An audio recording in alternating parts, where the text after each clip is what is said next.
ची बातमी पक्षाने परवानगी दिली तर यांचं नामोनिशाण मिटवून टाकेन असं गणेश नाईक म्हणतात। एकनाथ शिंदेंचं नाव न घेता गणेश नाईकांची ही टीका आहे आणि त्याच टीकेनंतर आता शिवसेनेच्या नेत्यांकडून देखील टीकास्त्र डागलं जात आहे।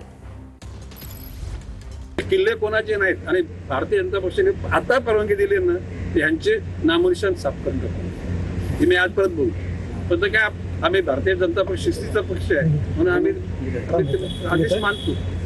काय बोललो मी आदेश मनाला नाही न पटताना ते कार्यकर्त्यांनी सण केले पक्षाच्या नेतृत्वाच्या आदेशाकरता असं माझं मत आहे। माझं म्हणणं आहे की या ठिकाणी भारतीय जनता पक्ष जर खुल्ली जर दिली असती तर भारतीय जनता पक्षाचा एकट्याचा सुद्धा वापर होऊ शकला, कल्याणमध्ये सुद्धा एकट्याचा होऊ शकला, उल्हासनगरमध्ये होऊ शकला, नवी मुंबईत झाला, बायलरमध्ये झाला।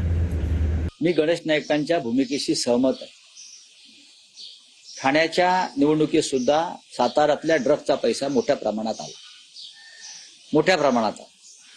आणि त्या पैशाच्या ताकदीवर आणि दहशतीच्या बळावर ठाण्यामध्ये शिंदे गटानं बहुमत मिळवलं। गणेश नाईक गेल्या सातत्यानं काही दिवस या विषयावरती भूमिका मांडतायत आणि ती भूमिका अमान्य करता येणार नाही। एक महानगरपालिका म्हणजे काय अख्खं राज्य होत नाही। मला वाटतं थोडंसं त्यांनी स्वतःवर त्यावर घातलं पाहिजे। माझ्या वडिलांचे आणि त्यांचे देखील अगदीचे घरगुती संबंध आहेत, पण आमच्या नेत्यांवरती वारंवार जर कोण असं बोलत असेल तर नक्कीच मग शेवटी आम्ही शिवसैनिक आहोत आणि ते देखील मूळचे शिवसैनिकच आहेत। शिवसैनिक काय करू शकतो हे त्यांना व्यवस्थित माहिती आहे।